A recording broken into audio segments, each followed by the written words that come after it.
Nilesh, how do you respond to that point by Subhash Bhai? He says ki, yes, there are issues that you need to look at, but they have also got this mandate because of what they have done during last 10 years. And the biggest thing, I think the poster initiative is the infrastructure, which is something that everybody can see, feel, experience. Do you think this mandate is also an outcome of what the government has delivered during last 5-7 years, or are you disconnecting it from the performance and you are looking into other aspects of it? No, I believe that this government coming back and getting the kind of mandate it has got many other factors to it than just the tangible infrastructure, as we call it. I mean, having roads, having wide roads and bridges is one aspect, but not getting water in your house, in your tap, is completely another one.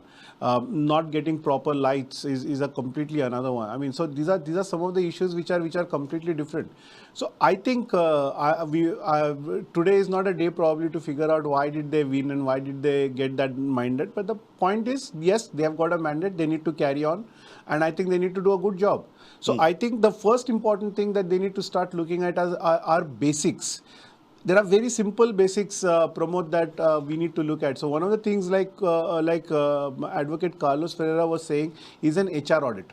Okay, you need to do a complete HR audit of all the government departments in order to figure out where do you find surplus, because then you can easily use those surplus.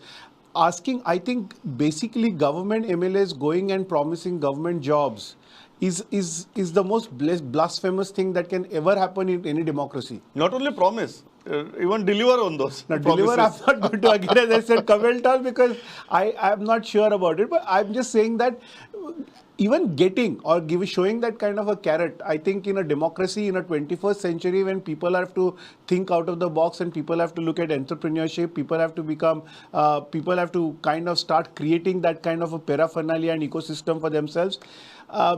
Giving and promising government job carrot is basically not a great deal to happen. And especially when I'm sure if they do an HR audit of all their government departments, they'll find a lot of government departments where there is surplus staff that can easily be utilized.